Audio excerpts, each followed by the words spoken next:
people of Earth. Today I'm going to be talking about a homebrew remake of Minecraft designed for the PSP. For those of you who don't know, Minecraft starts with gathering wood and crafting some basic tools with that and using those basic tools to gather materials to make better tools and acquire better items. And that whole progression system is in here, but it is simplified. It still works though. Next I'm going to talk about the controls, which are good enough, but not ideal. Really, the only problems are because it's a PSP, and that causes some issues with the control scheme, but it's completely manageable. The biggest problem is there doesn't seem to be any analog sensitivity, so if you did switch looking to the analog stick, I think it would still be slow to use. So I'm giving the controls an 8 out of 10 overall. It would be a 10 out of 10, but the lack of analog sensitivity is somewhat disappointing. But I do like the ability to customize your controls to your heart's content. Now on to building. Now the building is kind of awkward thanks to the lack of analog sensitivity, but it's completely doable. It's just a bit slow. I mean, it does everything how you would expect it to. The biggest problem is when breaking blocks, if you move or change the direction you're looking slightly, even if you stay aimed at the same block, it'll reset the digging animation, so that does slow things down a bit, but overall it's completely doable. Overall, I'd have to give the building a 6 out of 10 because there's no analog sensitivity and there's that weird glitch that makes building kind of a chore. Mining isn't anything special either. Caves appear to only be on the surface and never go very far down, and whenever you do find ores in the caves, the veins are usually pretty small, so strip mining's the way to go. Overall, I'd have to give mining a 6 out of 10 also, because it's just kind of slow, tedious, and not very rewarding, and normal Minecraft mining can be fun, especially cave mining, and it's not really all that fun here. Now I'm going to talk about the combat. Combat is kind of an interesting situation because what's there is pretty refined, but there's really not a lot there. See, there's only 4 types of mobs: sheep, cows, creepers, and zombies.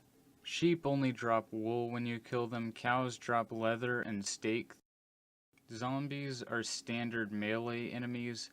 They're pretty much the same here. The attack radius with zombies seems to be a little bit bigger than it is in normal versions of Minecraft, and the result is it's a little bit harder to hit them without them hitting you, but once you find the sweet spot, you're pretty much always going to win.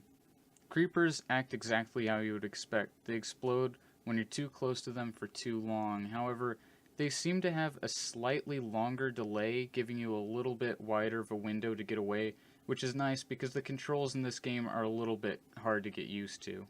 The biggest difference with these mobs has to do with how many hits it takes to bring them down, combined with the fact that they tend to drop more loot than they normally would, and I'm sure those are both to account for the fact that there's just not that many mobs on screen at once, no doubt due to limitations on the PSP. I wish there were skeletons and bows so there could be some projectile combat, but I guess that would be pretty difficult to program in, and I don't even know if the PSP could handle something like that on top of everything else running in the game. So overall I give the combat a 7 out of 10. It's solid and fun enough, but I do wish there was more. I'd give this game's survival mode a 7 out of 10. Problem is it kind of gets old fast and there's not a whole lot to do, but it still is pretty enjoyable. Now I'm going to quickly talk about creative mode. There's only a few basic elements to creative mode, and this game has pretty much all of them. You can fly and you have access to all items, so it's pretty much all about building. Flying is a little bit awkward because you have to press D-pad down to enter flight mode and there's no sneak button, so your elevation is controlled entirely by whether you're looking up or down, so that takes some getting used to. But it works, and obviously something had to be done because of the lack of buttons. Building in creative has its own set of problems. Thankfully it doesn't have that glitch whenever you try to break blocks, because it breaks blocks instantly.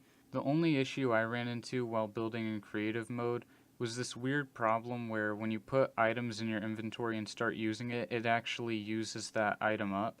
So you have to keep restocking materials and stuff, which is kind of tedious, but it's not that big of a deal. Something interesting I noticed in creative mode was it had a lot of materials that you can't access through survival mode, including music discs, which do actually work. In fact, this game has full functioning music, which is pretty impressive to me. You have access to quite a few colorful blocks and different block types, so there's plenty of things you can build. Overall, this game's creative mode is pretty solid and honestly is a nice addition to the game. I'm not normally a big fan of Minecraft creative mode, but when I was playing it for this footage I actually had a pretty good time and it surprised me just how much fun I had. I expected it to be tedious and awkward, but it's actually still pretty fun despite all the compromises. Overall, I'd give this game's creative mode an 8 out of 10, it was pretty fun. I'm giving this game a final score of 75. The reason I'm giving this kind of a low score is because I'm really comparing it against other versions of Minecraft, the Pocket Edition especially, because it's pretty advanced at this point. But as a technical achievement, this is pretty impressive, and I definitely recommend you check this out if you have the chance. Now that you've made it to the end of the video, if this is the first video of mine that you've seen, I'd like you to check out some of my other videos. I make Let's Plays, reviews, comedic shorts, and animations.